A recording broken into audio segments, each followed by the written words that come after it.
제발 생각들 좀 버리고 나오면 좋겠어요. 자기는 뭐 부장이었니, 뭐 임원이었니, 말도 안 되는. 나오면은요, 대표이사 했더라도 사람 취급 안 해줘요. 사람 취급 해줄 이유가 없잖아요. 아무것도 모르는데요.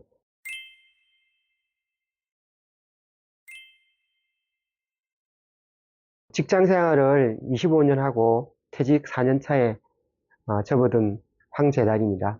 정확히 50대 중반입니다. 방이 이제 56개인 원룸형 고시원을 운영하고 있습니다. 나오고 다니고는 이제 개인 자유지만은 나오기 위해서는 준비를 하고 나왔으면 좋겠어요. 우리가 보통 지금 나이 50을 넘은 상태이기 때문에 준비 없이 나오는 거는 굉장히 고통스럽지 않을까 싶네요. 그리고 이제 직장 생활을 하신 분들은 세상을 모르시잖아요. 세상은 그렇게 녹록하지는 않습니다. 제가 볼 때는 가장 큰 준비는 사람에 대한 공부 같아요. 직장인분들은 외부의 사람들을 모르잖아요. 그냥 믿고 쏟고 그러잖아요. 그렇죠? 그렇기 때문에 뭐 책으로 먼저 이제 사실은 뭐 사람에 대한 그런 공부 심리라든지 이런 공부 그리고 대학 공부 그런 것들이 필요할 것 같고 실제로 또 요즘 유튜브라는 채널 좋은 것도 많으니까 그 실제로 또 그런 사례를 보는 것도 좋을 것 같고요. 그 실제 또 자영업을 하는 분들 만나가지고 선후배 만나가지고 뭐 사람 대하는 거라든지 어떻게 상황들 어떻게 대처를 해야 될지 그런 공부 제일 중요하지 않을까. 결국은 사람이 하는 거잖아요. 회사 사람들은 서로가 뭐 크게 피해를 줄 일은 없잖아요. 그리고 뭐 경제적으로 그렇게 많이 엮이는 건 없잖아요. 근데 사연을 오면은 그 제3자 입장에서는 저에 대해서 뭔가 이득을 취해야 될 거 아니에요.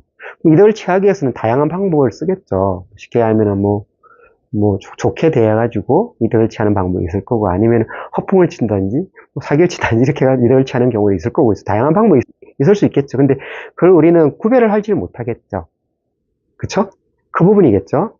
또 뭐 쉽게 하면 다른 고시원 뭐 제가 아까 이야기를 드렸으니까 그거를 흔히 이야기하면 우리가 이제 뭐 고시원은 안에 내용을 확인을 할 수가 없잖아요. 그러면 뭐 여기 다 차 있다. 여기 뭐 방 뭐 하나당 뭐 50만 원 판다. 이런 식의 이제 크게 허풍을 치면은 과대하게 그걸 말을 하면 우리가 알 수가 없기 때문에 나중에 인수했을 때 크게 당하는 경우가 있을 수도 있겠죠. 실제 사례들이 많습니다. 그건. 우리가 이제 만나는 대상이 이제 관계 자체가 회사는 수평이기 때문에 갑을 관계가 없잖아요. 근데 사회에서 만나는 관계는 사실은 갑을 관계 생길 수도 있거든요. 흔히 그런 얘기 많이 하잖아요. 뭐 자영업을 하게 되면은 프랜차이즈가 있다 그러면 거기는 뭐 흔히 뭐 피 뭐 이런 뭐 제가 좀 이야기하고 그러지만은 정말로 거기는 갑이잖아요.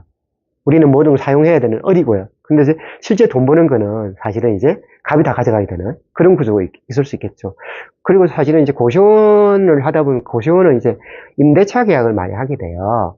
그러면 사실 건물주가 갑이잖아요. 근데 갑이라고 이야기할 수 없긴 하지만 실질적으로 갑이라는 게 원하는 만큼 임대료를 올릴 수가 있잖아요. 예를 들어 이런 케이스예요. 현재 운영하고 있는 분하고 이제 계약을 하기로 했어요. 그러면 그분이 700만 원 월세를 해가지고 이제 계약을 해서 대금을 치르겠는데 갑자기 이제 건물주가 월세를 850 올리겠다. 그럼 정말 황당한 거잖아요, 사실. 그렇죠? 근데 그런 인간들 사실은 생각보다 있을 수 있거든요. 특히 저는 사실은 뭐, 요 지역적인 어떤 표현을 좀 조심스럽지만은, 뭐, 강남구, 서초구, 송파구에 이제 건물주들이 사실 그런 게 좀 많습니다. 뭐, 그런 거 만나면 기분 진짜 심하죠. 정말로 이제 우리가 이야기할 때 말도 안 되는. 근데 그거는 사회에서는 너무나 평범한 사례들이에요. 처음 나온 분들 막 법을 찾고 그러지만 법찬도 해결될 일은 아니에요. 그런 부분이 있을 수 있겠죠. 욕하죠. 뭐 이런 뭐가 둘이 흐르는 그런 아니 사람이니까요. 그럴 수밖에 없고 사실 근데 현실은 받아들이든지 아니면은 그만하든지 둘밖에 없겠죠. 그 현실이죠. 그걸 인정할 수밖에 없겠죠. 인정할 수밖에 없겠죠. 지금 현재 잘 나간다고 해서 계속 잘 나가는 게 아니기 때문에 지금 잘 나갈 때 미리 대지한 선배님들이 가가지고 인생 조언을 구하는 게 현명하지 않을까 싶네요. 건강이겠죠, 뭐. 그쵸? 건강이고, 두 번째는, 나의 수준을 낮춰야 된다는 거. 그쵸? 그런 것도 중요하니까 싶네요. 그 세 번째 마지막 이야기하면 어깨 힘 빼고 놓으세요. 현재 꼭 자신이 하고 있는 일이 답이 아닐 수도 있거든요. 새로운 다양한 방법, 다양한 쪽으로 모션을 해보면 좋을 것 같고요.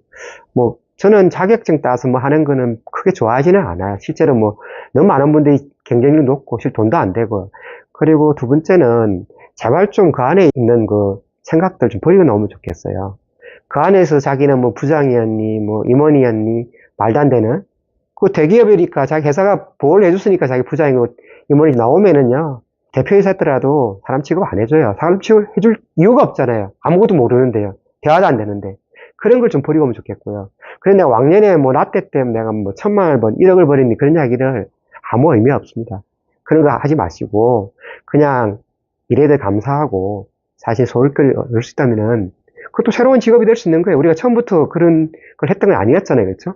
그걸 좀 버리는 연습들이 필요할 것 같아요. 우리가 그래서 뭐 나와서 힘 빼는데 2년 걸리는 이야기 하잖아요. 근데 그걸 줄이는 만큼 또 빨리 이제 자리 잡을 수 있을 것 같고요. 그리고 또 저는 개인적으로는 어떤 너무 많은 노동을 하는 거는 원치는 않아요. 그냥 궁극적으로 건강을 잃으면 다 필요가 없기 때문에. 그런 생각들이 드네요. 아니 뭐 아주 쉬워요. 사례도 아니고 그냥 간단해요. 우리 흔히 만나는 경우에요. 말을 대화를 시작하면 자기가 이제 임원이었으니까 자기가 대화를 주도하는 거죠. 전혀 세상과 전혀 안 맞는 이야기를 하는 거죠. 그렇죠? 그 회사에서나 할 법한 이야기를 직원인데 할 법한 이야기를 하니까 그 사람들 왕따 당하겠죠. 그런 사례 생각보다 많아요. 근데 그분도 2년 걸려요. 아니 자기가 지시하는 거죠. 자기가 잘났다는 거죠. 개뿔도 모르면서. 제일 무시 당하는 사례들이 그런 사례들이에요.